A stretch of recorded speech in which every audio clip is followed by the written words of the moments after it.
Okay, so Dan and I were talking this week about all the anxiety and the pressure and the stress that everyone is feeling, and I decided to make this video. I asked him if he would be in the video.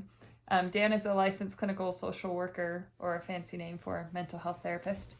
And so I asked him to talk about how to deal with all the anxiety and the stress and depression that a lot of people are feeling. And these are just very general things. Yeah, and simply put, I mean, this isn't therapy, it's not replacing therapy, it's just a few very simple ideas that we hope may be helpful to some people, because let's face it, we are all going through the same craziness in different ways right now.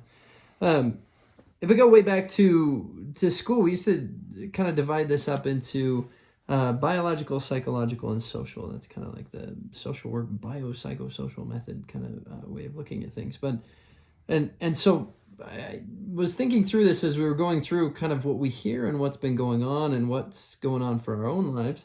And I thought maybe it'd be helpful just to kind of give 3 possibilities for each area, because it really just does happen when life gets kind of as scary as it is in some ways now, and when everything just changes so much like this quickly, that life can get out of balance very, very quickly. And it can be, I don't know that I could say simple, but it can be an easier way to kind of get it back on track by looking at each of these areas. So, I mean, first, if we're talking biological, I mean, we're talking more about, kind of physical body and what we're in control of there. So things like getting moving, doing some simple exercise.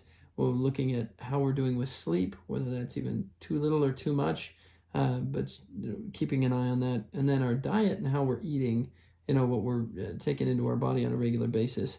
Those 3 things can make a big difference. The biological piece. Psychologically, or how our thought patterns go, that puts us in a position where we're talking about accepting what's not in our control, and looking at and really, rather than focusing on what we can't do, then connecting to what we can do and looking at what is in our control.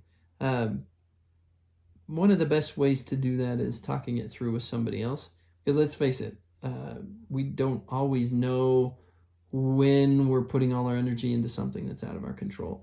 But the people who we, are close to, it's usually easier for them to see it. So talking through with someone, taking a couple of minutes every day, just kind of talking through what's happened, what's been going on, can be easier for those people to kind of say, hey, by the way, you're getting stuck on something that's not in your control. And one of a quick way to do that is going with even like 2-minute distractions. So if we got something that, we're stuck on, and something that's just like on our mind, negative thought patterns or things like that feel like we can't do anything with, research would tell you that 2-minute distractions can be, some of the most effective things. And that's just a simple, whether it's something, that you'd like to kind of gets your mind in a different direction, music you like to listen to, some, little treat that's nice to eat, even, good smells that are nice to smell. It helps our brain kind of disconnect from getting stuck on something and kind of move to the next thing. Other way to go through this is, we actually do have a pretty good idea now. It's been a couple of weeks of being, socially distanced and things like that.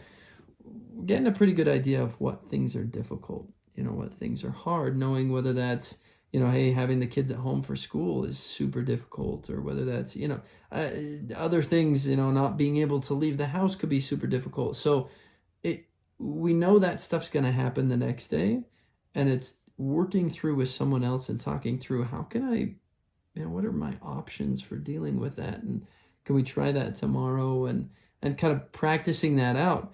And just some kind of basic scheduling and structuring of your day can be helpful, and remembering that, okay, there's certain things that are in our control, and taking advantage of that. So just kind of putting that all together, the 3 things we're going through, accepting what's not in our control, taking little time for short distractions, not super long ones that last all day, but short ones, and then planning ways to get around these obstacles. Now, the last area, if we look at social, mean, that's kind of the biggest thing right now. That's the hardest thing to do when you're kind of disconnected and shut off from a lot of other things. So everybody's getting around that more now by online and connecting that way.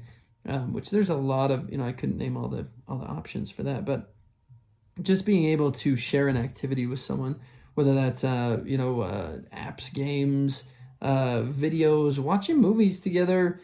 Just don't do it by yourself. It increases your anxiety and your loneliness.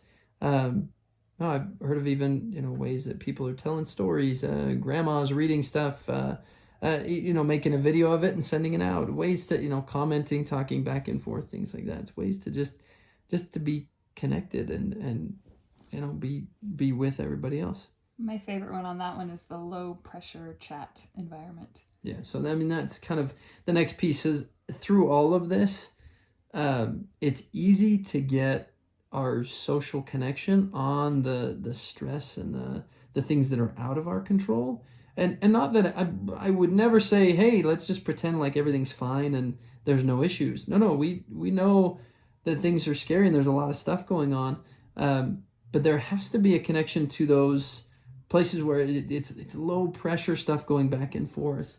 We can't maintain all of our communication about scary and terrible things. There's got to be an option for sharing the little fun things every day. For hey, I ran into this and this was fun. Again, like along the ideas of balancing, though, it doesn't have to be all good. It doesn't have to be all bad, but there's got to be a structure and a place for both. There's got to be an option for saying, whoa, this is the stuff that's kind of driving me nuts and hard. But then also that low pressure chat environment where you can connect with people over the the little cute things and fun things in life. And that's kind of, the social piece. The three ideas go back to that, sharing activities together, getting into the video conferencing, finding little groups, family together, things like that, and that low pressure kind of chat environment. But those are my three biological, psychological, social ideas for each one.